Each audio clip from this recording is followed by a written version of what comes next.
Boa noite a todos. Vamos, nesse momento, colocar nosso copo d'água aqui do nosso lado. Vamos tranquilizando os nossos corações, para que a gente possa fazer a nossa prece inicial. Agradecendo a Deus tudo que Ele tem nos proporcionado na vida, tanto os bons momentos e os não tão bons, mas que servem e serviram para o nosso adiantamento espiritual. Vamos lá. Senhor, dai-nos a tua inspiração na leitura evangélica de hoje e sustenta-nos durante toda a reunião, através dos teus mensageiros, para que possamos assimilar os ensinamentos e colocá-los em prática no nosso dia a dia. Abençoe-nos, Senhor, encarnados e desencarnados aqui presentes, e todos aqueles que não puderam fazer parte dos seus ensinamentos no dia de hoje. Que assim seja.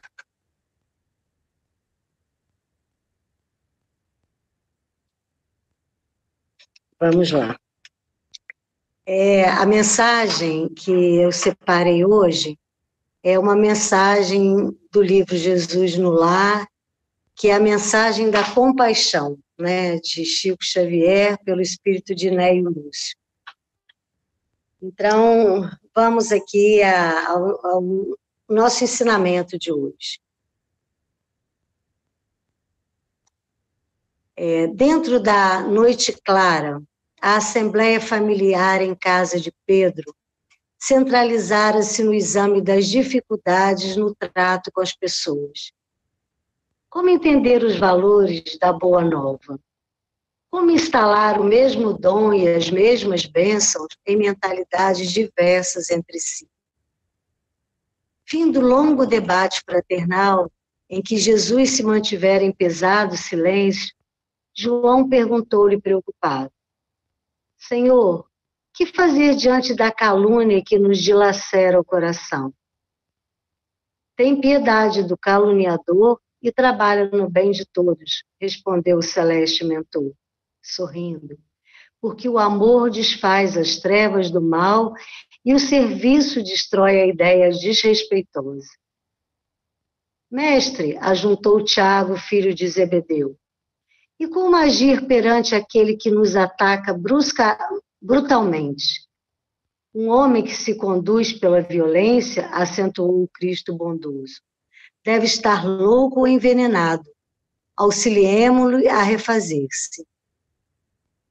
Senhor, aduziu Judas, mostrando os olhos esfogueados, e quando o homem que nos ofende se reveste de autoridade respeitável, qual seja a de um príncipe ou de um sacerdote, com todas as aparências do ordenador consciente e normal. A serpente pode ocultar-se num ramo de flores, e há vermes que se habituam nos frutos de bela apresentação. O homem de elevada categoria, que se reveste violento e cruel, é enfermo, ainda assim. Compadece-te dele, porque dorme num pesadelo de escuras ilusões, do qual será constrangido a despertar um dia. Ampara-o como puderes, e marcha em teu caminho, agindo na felicidade comum. Mestre, e quando a nossa casa é atormentada por um crime, como procederei diante daquele que me atraiçou a confiança, que me desonra o nome, ou me ensanguenta o lar? Apieda-te do delinquente de qualquer classe, elucidou Jesus, e não desejes violar a lei que o próximo desrespeitou, porque o perseguidor e o criminoso de todas as situações carrega consigo a abrasadora fogueira. Uma falta não resgata outra falta, e o sangue não lava o sangue. Perdoa e ajuda. O tempo está encarregado de retribuir a cada criatura de acordo com o seu esforço. Mestre, atalhou Bartolomeu, que fazer do juiz que nos condena com parcialidade? Tem compaixão dele e continua cooperando no bem de todos os que te cercam. Há sempre um juiz mais alto, analisando aqueles que censuram ou amaldiçoam. E além de um horizonte, outros horizontes se desdobram, mais dilatados e luminosos.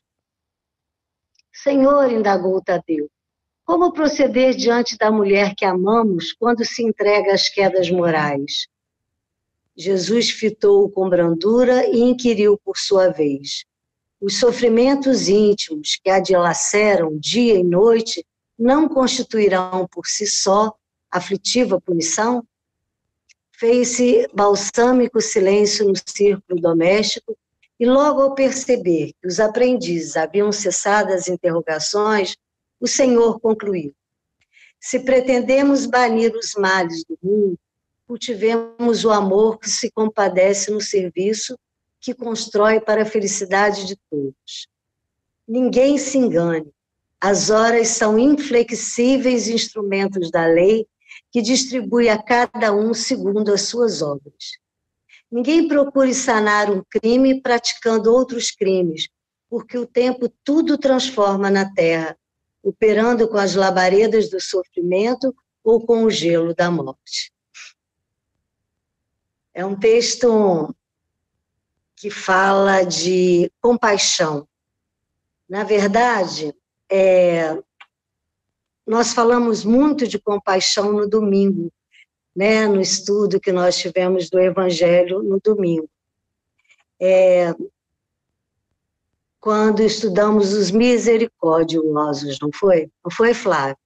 A gente falou muito da misericórdia e, consequentemente, muito, né, da misericórdia, né? E o que a gente, como a gente aprendeu no domingo, né?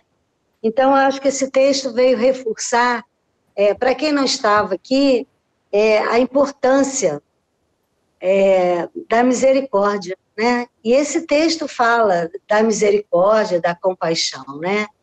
E fala também quem somos nós para julgar, né? Nós, muitas vezes, a gente faz julgamentos e julgamentos e a gente tem que ficar calado, muitas vezes, ou a maior parte das vezes, né? O calar é muitas vezes mais importante. Então, ser misericordioso é compadecer-se da miséria alheia, seja a miséria material, né, nas formas de indigência, do abandono ou da enfermidade, seja na miséria espiritual, que são caracterizadas pelas muitas faces da imperfeição humana. Aprendemos aqui que a misericórdia é um complemento da doçura, porque aquele que não é misericordioso não saberia ser brando e pacífico. E a misericórdia ou a compaixão consiste no esquecimento e no perdão das ofensas. Então, o que Jesus mostra durante esse texto todo é que a gente tem que ter compaixão pelo outro o tempo todo, né? Muitas vezes as pessoas nem reconhecem a compaixão que a gente tem, mas a gente precisa ter compaixão das pessoas em várias situações, né? Ser misericordioso, então, é condoermos dos párias, aqueles sem eira nem beira, que se arrastam pelo mundo, pedindo um pedaço de pão, um pedaço de pano que cubra o seu corpo. É ter piedade das crianças órfãs e abandonadas, interessando-nos por sua sorte e contribuindo para que tenham um lar, para que tenham uma educação. É sensibilizarmos dos desgraçados, cuja vida constituem numa sucessão de dores, angústias, melancolia, colaborando da forma que pudermos, nem que seja com a nossa simpatia, nas palavras de conforto, nas preces e vibrações em seu benefício. Quantas e quantas vezes as pessoas pedem para a gente, faz uma prece para mim, vibra por mim. Isso é você ter compaixão das pessoas quando você faz isso de coração. Não é assim?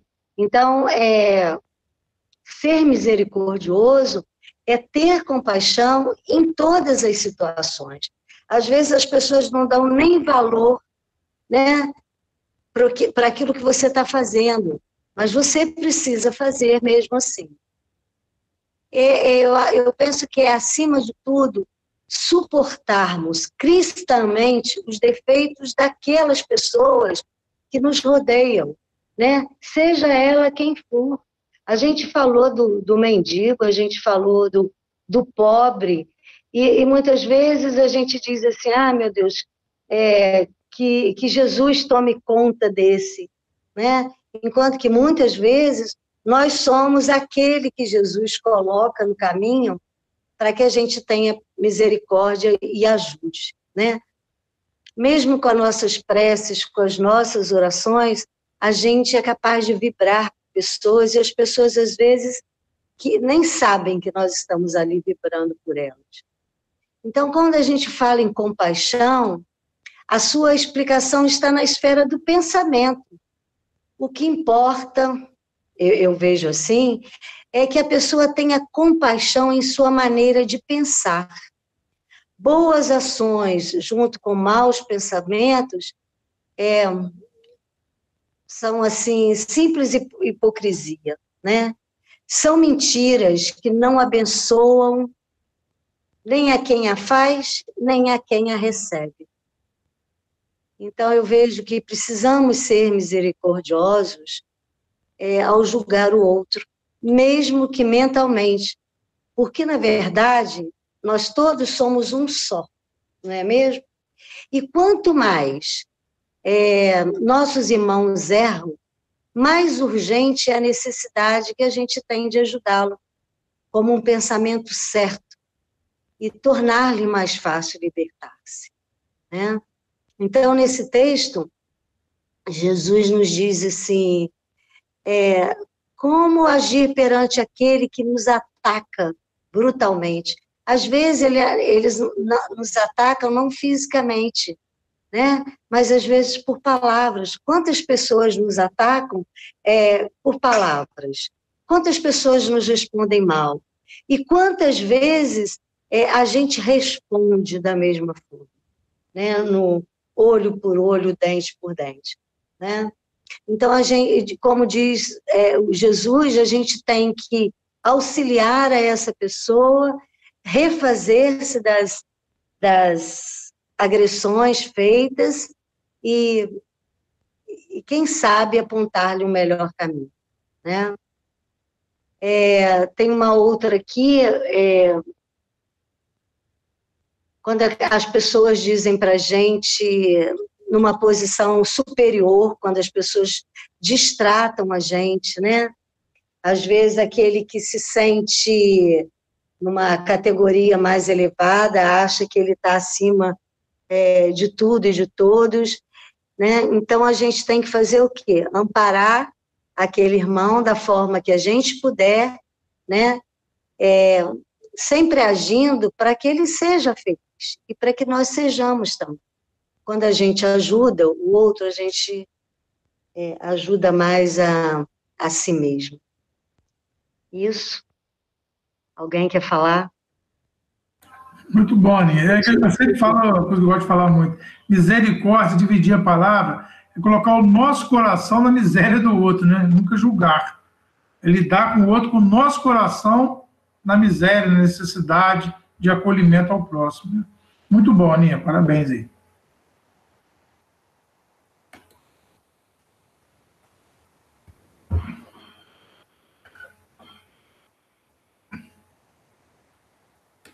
Alguém quer falar mais alguma coisa?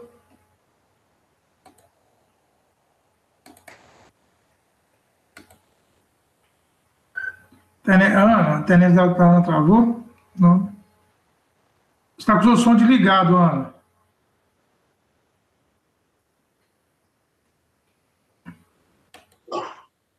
Sueli quer falar alguma coisa?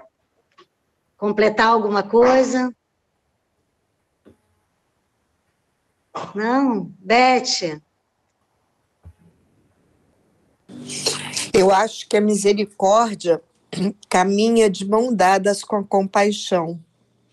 Se temos compaixão para com o próximo, a misericórdia vem junto. E, como Flávio desmembrou misericórdia, né? Coração dentro da miséria, a compaixão é a paixão para com o outro. E tudo se resume no amor ao próximo. Se temos isso incutido em nossas mentes, em nossos corações, eu acho que a misericórdia se faz, a caridade se torna presente e o amor entrelaça todos os sentimentos bons. Certo, Beth.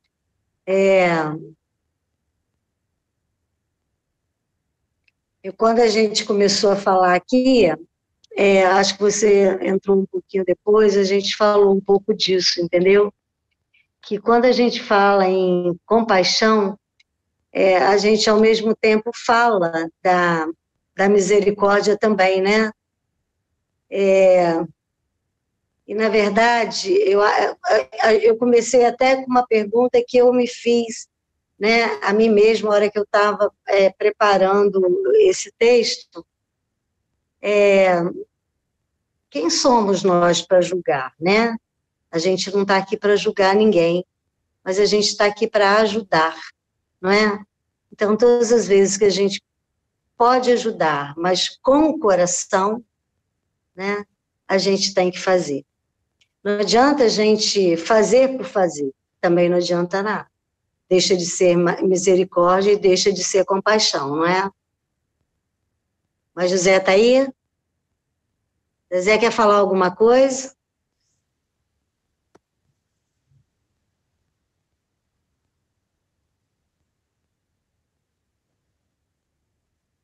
Zezé? Ninguém mais quer falar nada? Rafael já está aí? Estou na área. Está na área. Você tem alguma coisa para falar?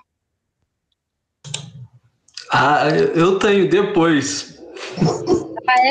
Você vai pegando os ganchos? Vou. Ele está preparando para falar a segunda parte do estudo hoje. Vamos deixar o Rafael falar. Então, a nossa prece final vai ser depois do estudo, né, do livro Nosso Lar. E Simone Marquito está aí hoje? Tá, né? Tá. Simone faz a prece lá no final? Simone? Ela respondeu que sim, Aninha, fez com o dedo. Com certeza. Tá. É porque eu estou sem o rostinho de todo mundo aqui. Então vamos lá, Rafa, com você agora. Fiquem com Deus, tá? Obrigado, Aninha, muito bom. Obrigado. Bom, então vamos lá. Boa noite a todos.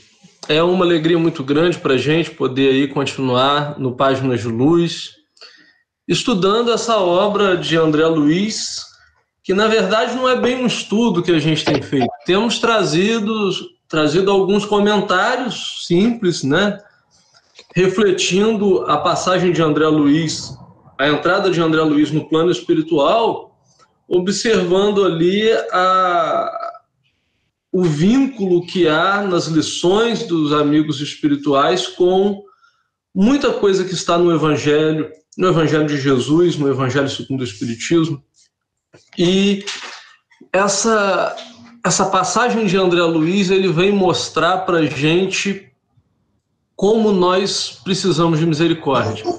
Estávamos aí conversando sobre misericórdia e o Flávio falou bem. Misericórdia vem de mísero, de miséria. E miséria aqui não é no sentido de miserável, como a gente costuma dizer aí popularmente, mas no sentido de miserável, de necessitado do coração, um coração necessitado. Nós precisamos muito, né, do amparo do próximo e, acima de tudo, do amparo celestial, do amparo dos nossos amigos e nossos mentores espirituais. Então, evocando aí a companhia de Maria Dolores, de Dr. Herman, Joaquim e do próprio André Luiz, que a gente pensa nesse estudo com muito carinho, e a gente vai entrar hoje em mais um departamento, ou seja, nós vamos conhecer mais um pouco da colônia espiritual Nosso Lar. Eu quero convidar a todos para a gente entrar com o nosso espírito nesse diálogo que André Luiz vai travar com mais um companheiro de Nosso Lar. A gente viu na semana passada o Clarencio trazendo para André Luiz a seguinte passagem: meu amigo, aflição em vão não resolve problema nenhum. E que muitas vezes o remorso, o arrependimento são, sim, grandezas da nossa alma. A gente viu o André Luiz ali, depois de ser informado pelo Henrique de Luna, que ele veio pela via do suicídio, sim, e que ele era um suicida de forma indireta. A gente percebe o André Luiz ficando com muita vergonha, e chama atenção aqui a vergonha de André Luiz, porque a vergonha é uma virtude. Triste é ser sem vergonha, mas a vergonha é uma virtude. Então André Luiz, naquele momento, sente muita vergonha por tudo aquilo que ele, com tanto conhecimento, estava fazendo, tinha feito, e ele chora. E o Clarencio vai consolá-lo. Mas as verdades estavam só começando. E a gente vai percebendo que a cada capítulo ele avança um pouco mais, descobrindo o quê? A realidade de quem nós somos. E André Luiz traz para nós, porque a gente não precisa chegar no plano espiritual para descobrir aquilo que ele descobriu. Vamos então agora, eu quero convidar a todos para a gente avançar mais um pouco, né, dentro aí do livro Nosso Lar. Eu vou tentar agora reproduzir, Flávio, você me ajuda aí. Vê se vai estar aparecendo aí. Ah, meu Deus, um monte de coisa. Vamos ver se vai estar aparecendo Nosso Lar. Minha área de trabalho no computador. Fecha o link do Ministério Público aí. Tá aí? Apareceu? Apareceu, capítulo 5. Então vamos lá, capítulo 5. Aumenta o zoom, Rafael. Aumenta o zoom. Vou aumentar. Pode o celular de alguém aí. Aí, foi muito. Aí. Agora, tá bom? Enquadra agora aí, tá bom. Recebendo assistência. Então, André Luiz agora vai se deparar com outra pessoa que pergunta a ele assim: é você o tutelado de Clarencio? A pergunta vinha de um jovem de singular e doce expressão. Grande bolsa pendente da mão, como quem conduzia apetrechos de assistência, endereçava-me ele sorriso acolhedor. Ao meu sinal afirmativo, mostrou-se à vontade e, maneiras fraternas, acentuou: sou Lísias, seu irmão. Meu diretor, o assistente Henrique de Luna, designou-me para servi-lo enquanto precisar de tratamento.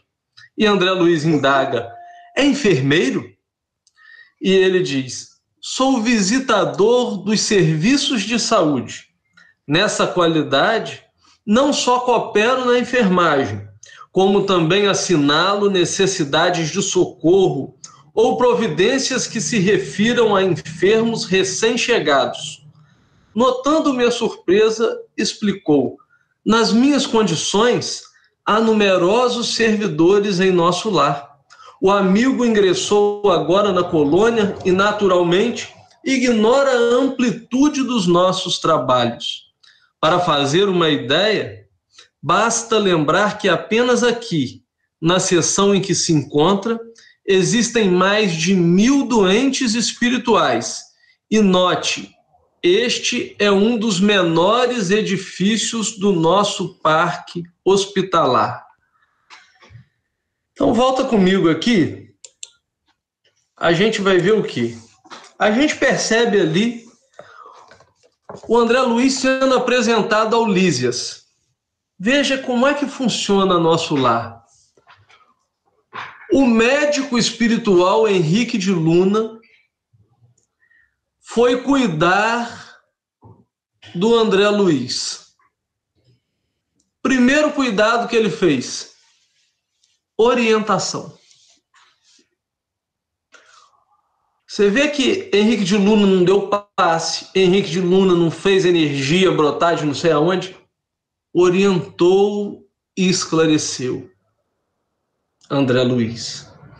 Por quê? Porque nós precisamos desse esclarecimento para nós começarmos a distinguir o bem e o mal, e a partir dessa distinção a gente começa a colocar a razão no lugar e a caminhar nesta ou naquela direção, pelo menos na direção que mais nos apraz.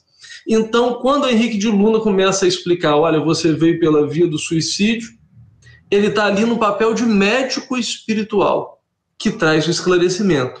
E Lísias vem agora na condição de enfermeiro, porque, veja, olha a compaixão. André Luiz estava necessitado. Então não era justo deixá-lo sem um amparo de algum companheiro. Em nosso lar não é aquela coisa que a pessoa entra, não, agora você já recebeu esclarecimento, se vira aí. A gente começa a perceber que primeiro vem o esclarecimento, mas mesmo recebendo esclarecimentos, muitas vezes nós ainda precisamos de um apoio fraterno. E outros esclarecimentos irão se suceder à medida que a gente vai ganhando experiência. Então é assim que funciona lá em nosso lar. E o Lísias estava ali para tratar. Agora, chama atenção que ele diz o seguinte: isso aqui é uma parte do hospital, é um parque muito pequeno de atendimento. Olha a quantidade de doentes que chegam no plano espiritual. Olha a quantidade de gente que chega como suicida indireto no plano espiritual. Nosso lar, o lugar onde André Luiz estava, era um lugar muito pequenininho. E olha a quantidade de gente que tinha ali. O serviço de Lísias, ele vai tratar mais na frente a importância do trabalho, mas chama atenção isso, que nosso lar, muito próximo ao umbral, é um lugar que tem um monte de gente que suicidou indiretamente. E por que eu estou chamando a atenção disso? Porque agora a gente vai entrar no Setembro Amarelo, que é o mês de combate e prevenção ao suicídio. E muita gente pensa que suicídio é apenas a pessoa que tira a própria vida. E esquecemos que o Espiritismo traz para nós esse modo de suicídio, o suicídio indireto, que é o suicídio praticado pela invigilância. Então, são muitas pessoas que estavam ali em nosso lar dentro desse contexto. Quantas? Vamos ver? Vamos conferir? E por que o Lísias acha tão nobre esse trabalho? Vamos voltar lá para a gente seguir.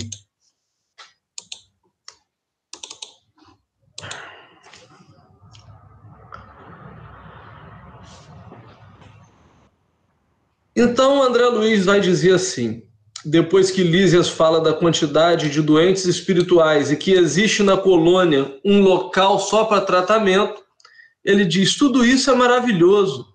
Adivinhando que minhas observações iam descambar para o elogio espontâneo, Lísias levantou-se da poltrona a que se recolhera e começou a auscultar-me, ouvir atento, impedindo-me o agradecimento verbal. A zona dos seus intestinos apresenta lesões sérias com vestígios muito exatos do câncer, diz Lísias. A região do fígado revela dilacerações, a dos rins demonstra características de esgotamento prematuro. Sabe o irmão o que significa isso? Olha que interessante, vamos voltar aqui. O Henrique de Luna é o médico, o Lísias é o assistente. Quem faz o trabalho do médico na terra é o assistente. O Henrique de Luna é o médico espiritual. O trabalho dele foi o quê? Esclarecimento. Veja que no plano espiritual as coisas muitas vezes vão mudando de valor. Porque não adianta nada eu cuidar de você desencarnado e deixar a sua mente enferma. Porque se a sua mente não se conscientiza, você continua desequilibrando o seu espírito. E aí a gente entra numa roda viva que não tem fim nunca. Então o médico lá, o Henrique de Luna, como eu disse, tratou da consciência, de conscientizar André Luiz. E agora vem o assistente Lísias, que começa ali a fazer, a ouvir, a ver, fazer os exames, não sei o quê, e percebe como que estava o organismo espiritual de André Luiz, como que o organismo espiritual de André Luiz estava dilacerado. Chama a atenção que ele fala do fígado, ele fala dos mesmos organismos que a gente tem no corpo físico. Mas, Rafael, tem organismo espiritual, o espírito não faleceu, o corpo físico não ficou? Lembra que a gente falou de perispírito na semana passada? Pois então, o perispírito ele sobe, ele vai para o plano espiritual com as mesmas impressões do corpo físico.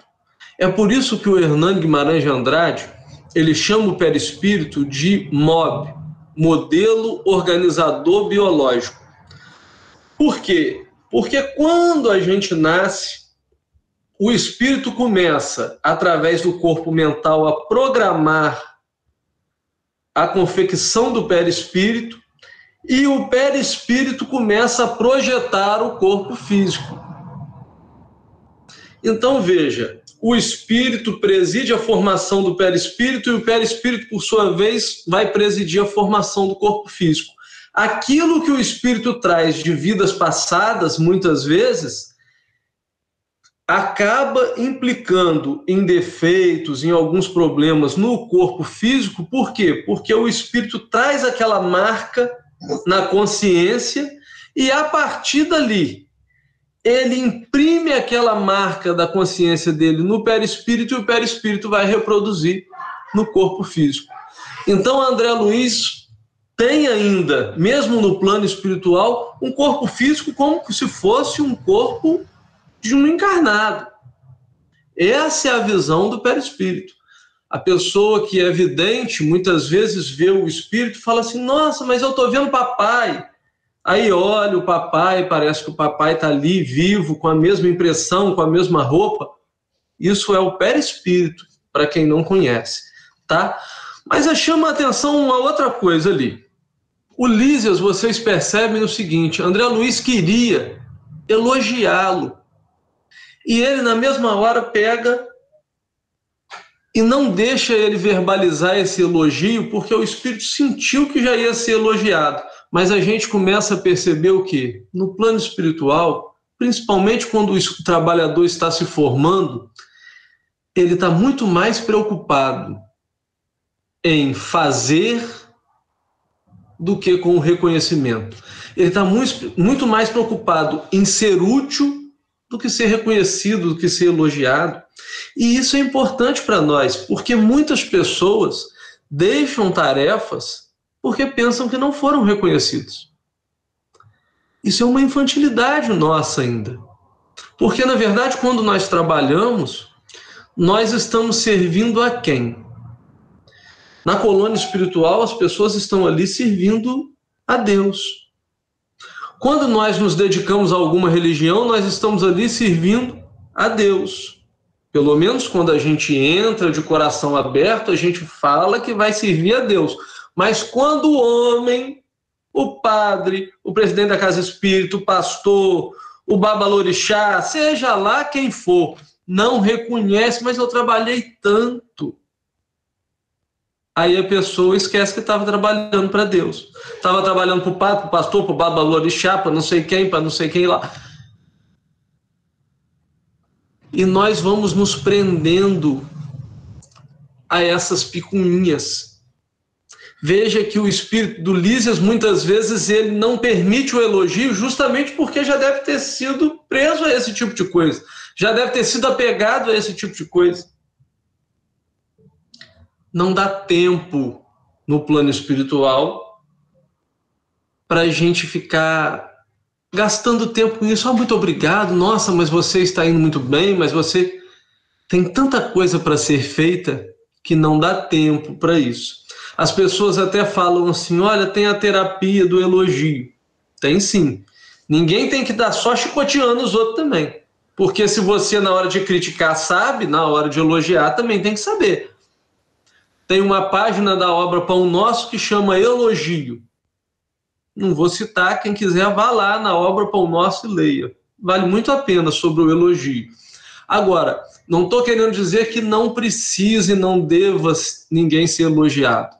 Estou querendo dizer que se nós trabalhamos para Deus, não precisamos perder tempo com essas coisas do elogio de quem está ali, porque nós estamos apenas cumprindo o nosso papel. Não temos nada a agradecer. Eu me recordo, certa vez, e aqui vou contar um caso que é de dentro mesmo, de casa, porque a gente tem que contar caso doméstico. Então vamos contar caso de dentro, paz e harmonia. Eu me recordo na visita do Zé Raul Teixeira a Miracema, e em determinado momento nós tivemos lá um jantar depois, que foi na casa de uma confreira nossa, e eu comecei a pensar, falei assim, poxa vida, o pessoal está trabalhando tanto, né? Vamos elogiar o trabalho dos nossos amigos, não sei o quê. Aí eu pensei e falei assim, vou bater o talher e vou agradecer a dona da casa. Tinha a equipe que estava ali cuidando do jantar, daquilo tudo e servindo, e criou um ambiente muito bom, muito fraterno. O José Raul, lendo o meu pensamento, captando o meu pensamento, porque eu não tinha dito nada a ele estava sentado ao meu lado. Ele, na hora que eu pensei em levantar, que botei a mão na mesa, ele segurou o meu braço e falou assim, não faça isso. Aí a gente fala que acredita em mediunidade, mas não acredita que o outro é médium. Ele falou assim, não faça isso, meu filho. As pessoas não precisam disso. Cada um tem a sua tarefa. Ninguém precisa desse tipo de coisa.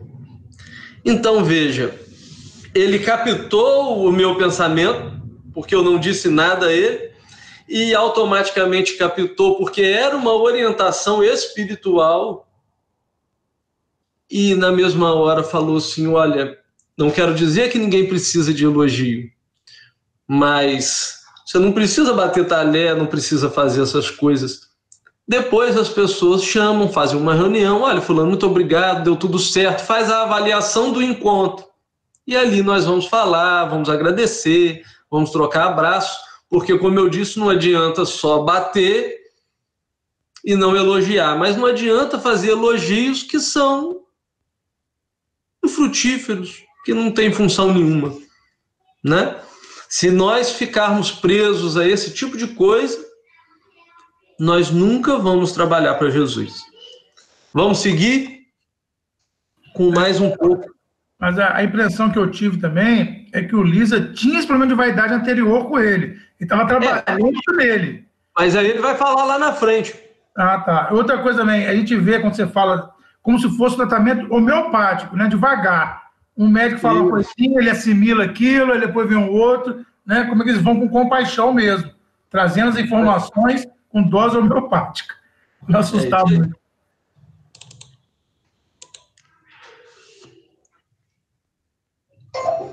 Sorrindo bondoso. Gente, eu me perco, é uma maravilha, né? Bom, Sorrindo bondoso acrescentou: depois de falar que o fígado estava com dilacerado, o rim estava com esgotamento prematuro, ou seja, depois de acabar com André Luiz, o Lísias diz assim: sorrindo bondoso, disse: sabe o irmão o que significa isso? Aí você imagina, Flavinho, alguém chega para você e fala assim: olha, Flávio, você está com isso arruinado, seu organismo está não sei como, o intestino está não sei como. Aí depois sorri para você: o que isso significa, você sabe? Aí você fala com ele: sei, estou perdido. Errei muito. E o Lísias diz, o André Luiz diz: sim, repliquei. O médico esclareceu ontem, explicando que devo esses distúrbios a mim mesmo.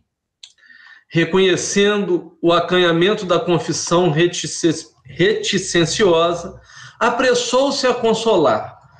Na turna de 80 enfermos a que devo assistência diária, Lísias cuida de 80 enfermos. 57 se encontram nas suas condições. E talvez ignore que existem por aqui os mutilados. Já pensou nisso? Sabe que o homem imprevidente que gastou os olhos no mal aqui comparece de órbitas vazias?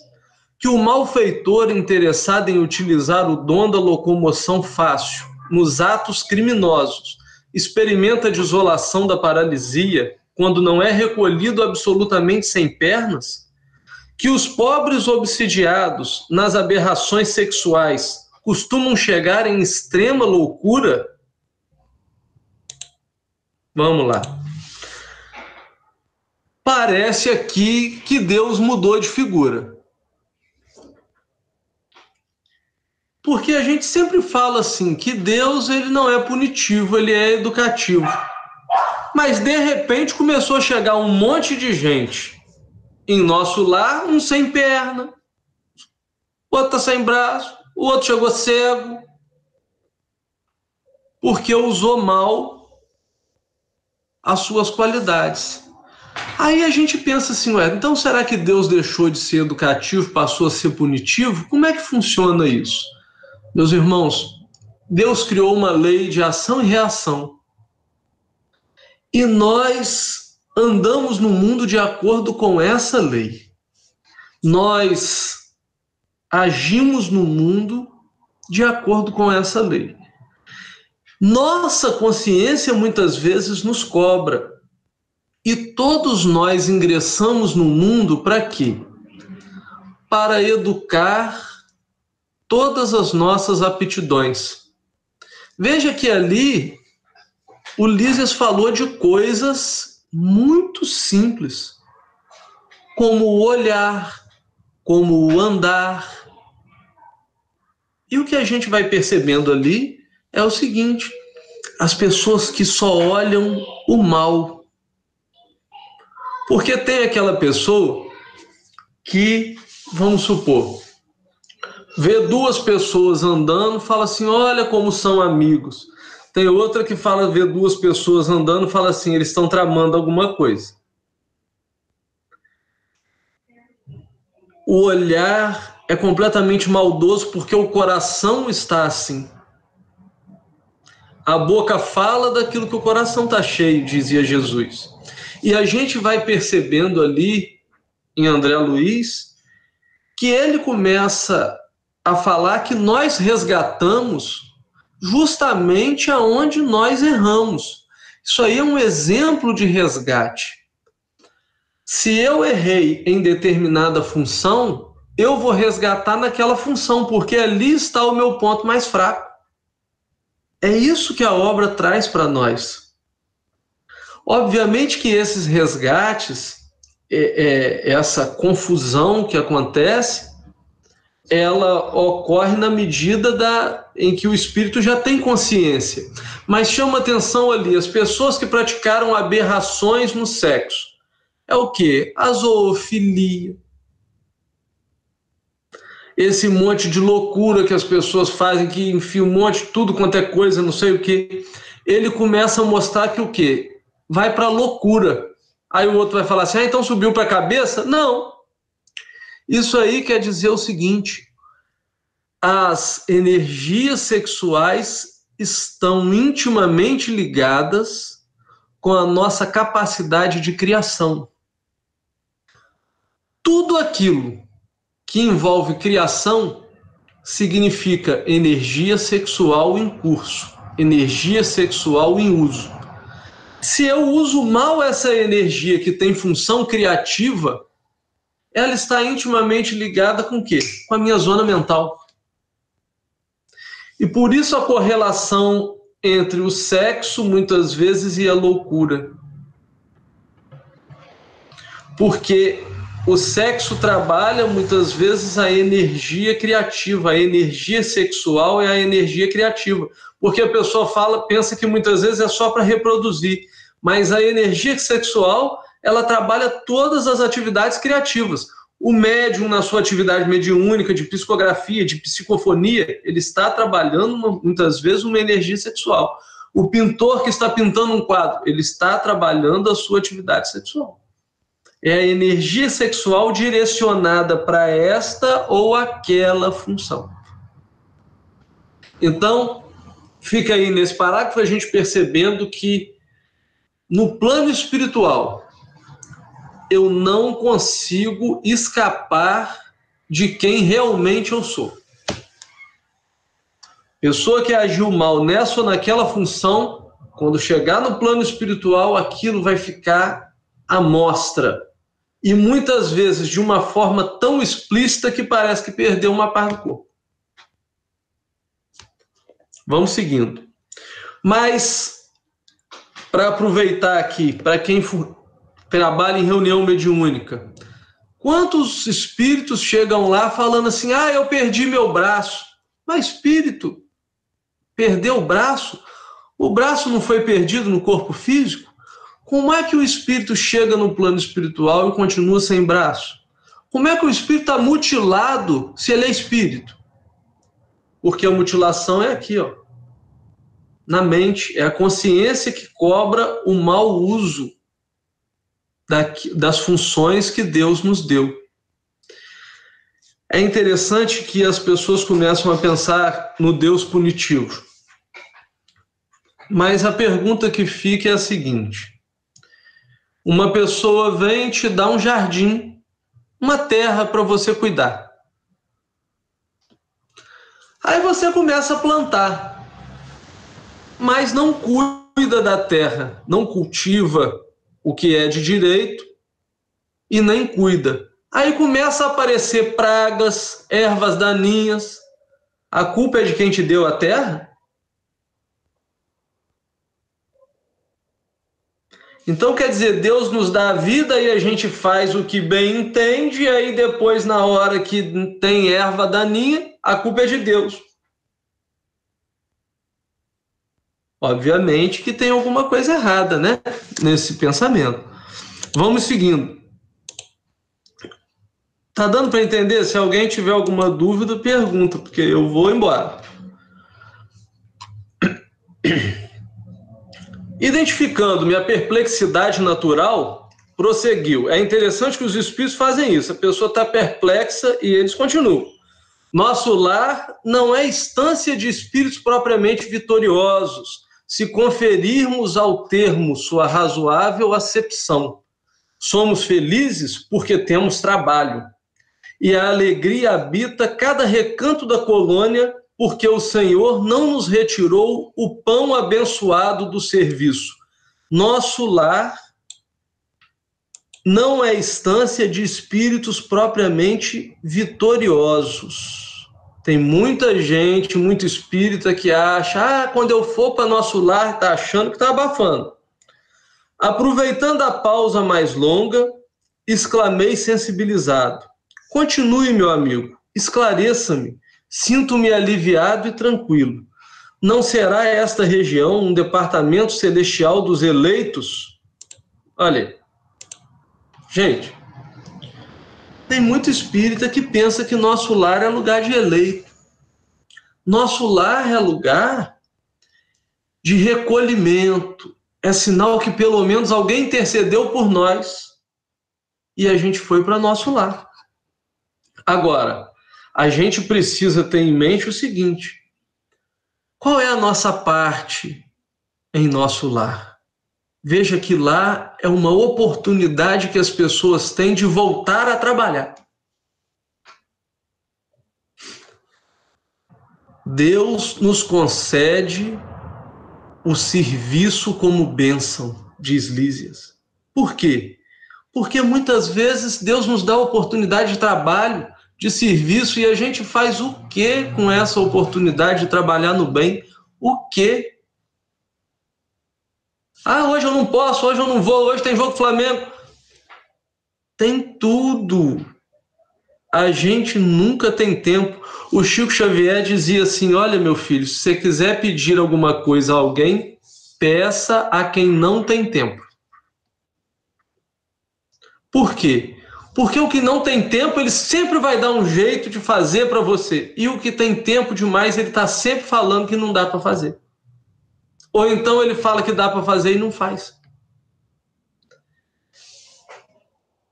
Somos muitas vezes pessoas descompromissadas. Essa que é a verdade.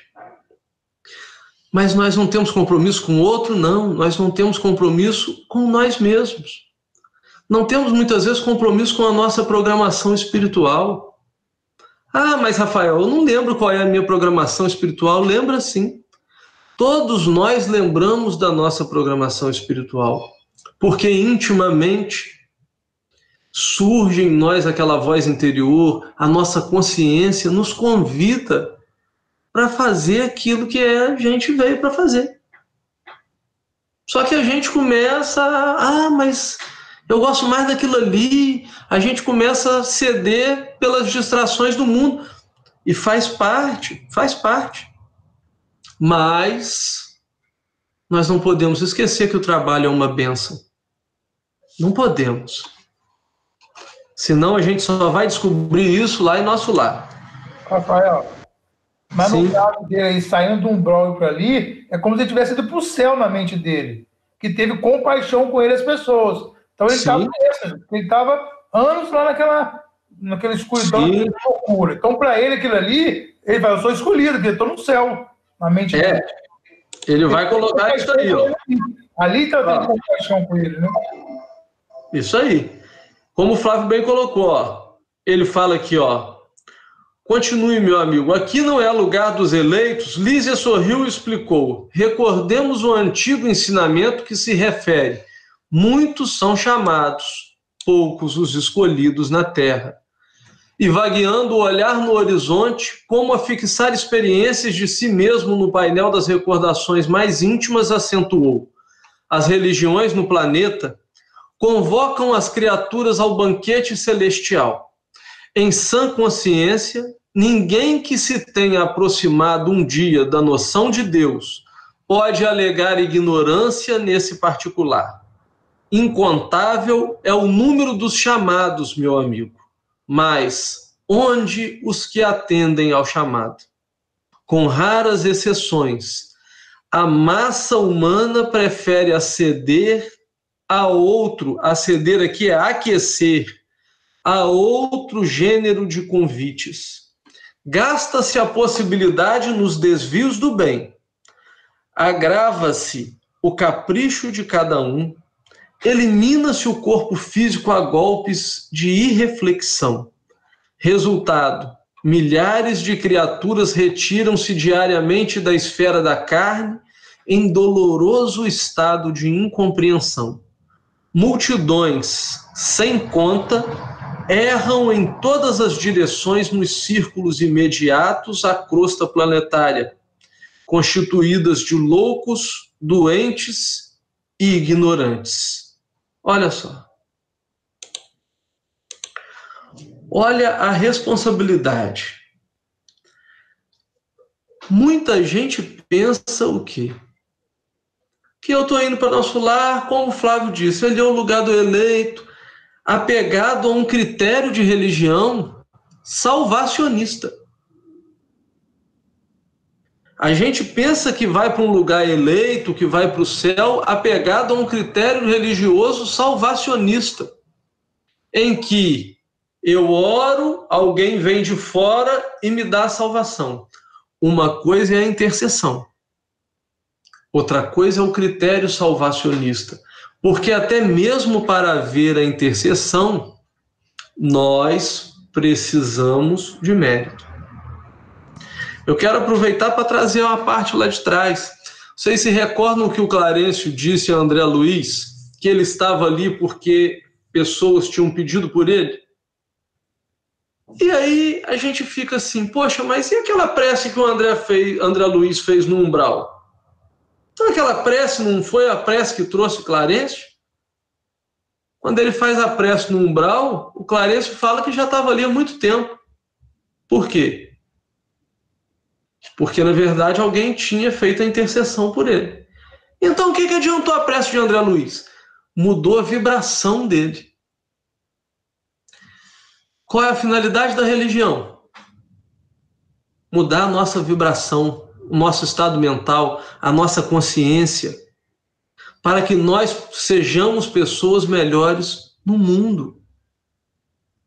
Não é para a gente ser pessoa melhor no templo, mas que a gente seja pessoas melhores no mundo. Obviamente que eu não entro no centro espírita, eu não entro na igreja, eu não entro no culto evangélico e saio de lá um ser iluminado. Claro que não. Nós vamos aprendendo. E muitas vezes a melhor oficina para o nosso aprendizado é justamente a tarefa do bem. O Gonzaga, um amigo meu aqui do Noroeste Fluminense, ele falava muito assim, olha, meu filho, vem, Rafael, fica assim no trabalho, faz palestra, porque enquanto você está fazendo palestra, eu tenho certeza que você não está fazendo lambança. E é verdade. Todos nós, enquanto a gente está num período ali na casa espírita, nem que seja 1 hora, é 1 hora que você tem de oportunidade de não estar fazendo besteira. Porque muitas vezes a gente poderia estar jogando aquela 1 hora fora, alguém poderia estar tirando a nossa paciência e a gente está brigando. Então, aquele momento que a gente tem um contato com a religião, não é para a religião vir e falar assim, agora você veio tantas vezes ao centro espírita, você foi tantas vezes à igreja, você foi tantas vezes à assembleia, você foi tantas vezes à Umbanda. Ninguém vai estar com cartilha lá no plano espiritual para contar quantas faltas você teve, não. O que vai contar lá é como é que anda o nosso padrão vibratório. A nossa frequência, a casa espírita, ela é decorrente da consciência que nós temos da importância do trabalho no bem.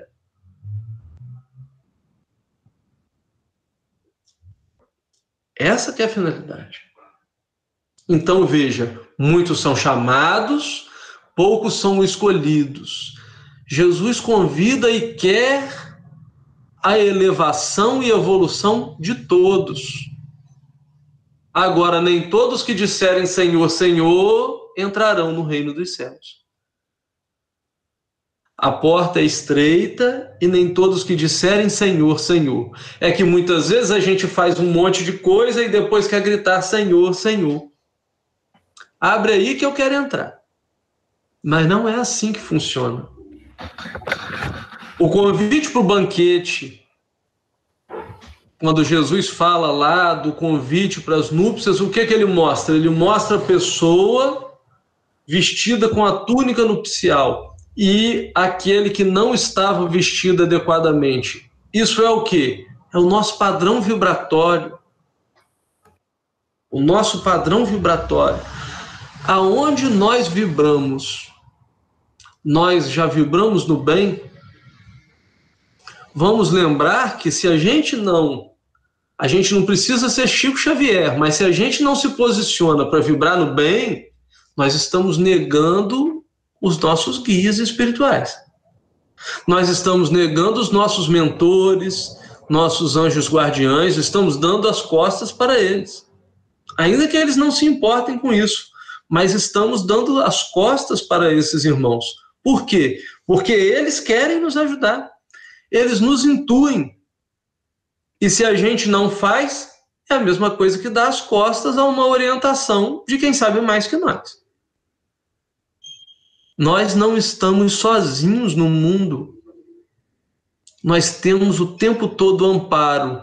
O problema é que muitas vezes a gente vira as costas e sai para fazer aquilo que a gente entende, que é melhor para nós. Mas é melhor em que para nós? Agrada em que a nós mesmos? Ao nosso orgulho, ao nosso egoísmo? Agrada em que? A gente vai seguir aqui, para eu poder fechar.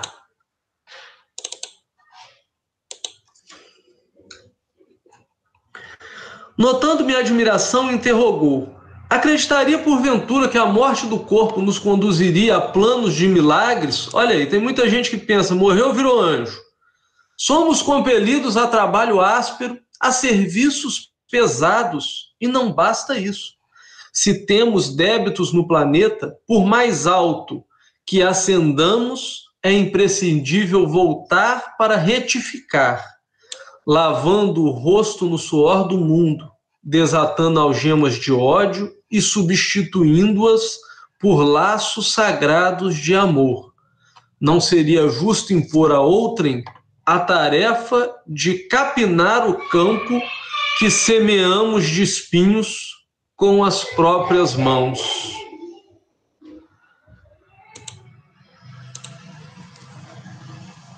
Nós erramos bastante no mundo. Encontramos essa realidade que é a vida espiritual, que muda a nossa visão, e a gente percebe que tem muita coisa para corrigir.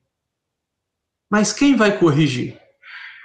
O outro ou nós mesmos?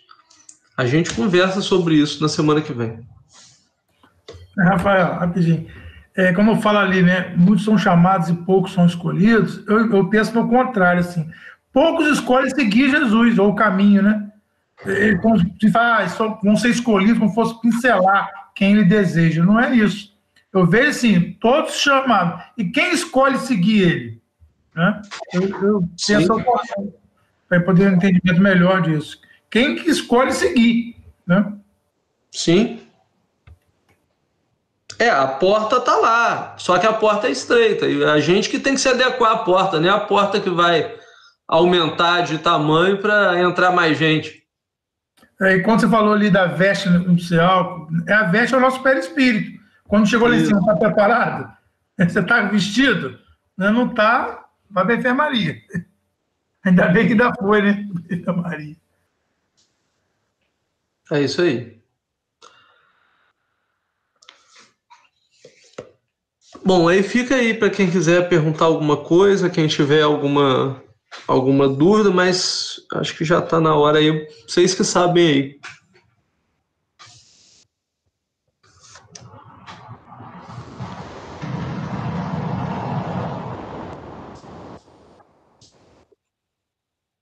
Ninguém for falar nada, Simone faz a prece final para nós, tá? Vamos lembrar do copo d'água aí, né? Verificar a água. Meu copo já está quase vazio. Tem que colocar 1 litro, que um copo só é pouco. Vou tomar depois, que foi muito bom isso tudo. Parabéns, Rafael. Vamos lá. Bom. Boa noite a todos. Simone?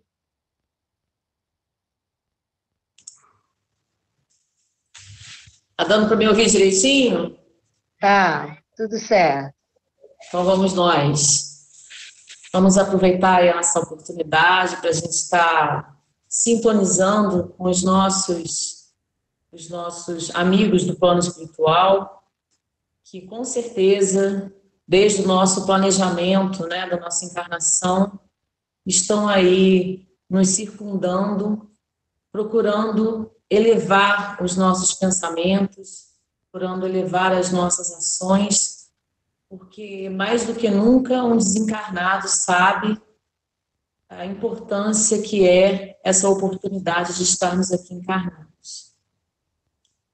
Senhor, agradecemos por essa oportunidade que vibra nos nossos corações, a oportunidade de estarmos aqui reunidos através da internet, com corações tão próximos, no sentido de nos fortalecermos nessa caminhada, onde o nosso planeta passa por transformações já anunciadas de há tanto tempo. Que nós possamos vibrar junto com os espíritos, para que mais rapidamente a gente possa reconhecer que nós somos tão iguais a qualquer irmão que atravessa o nosso caminho.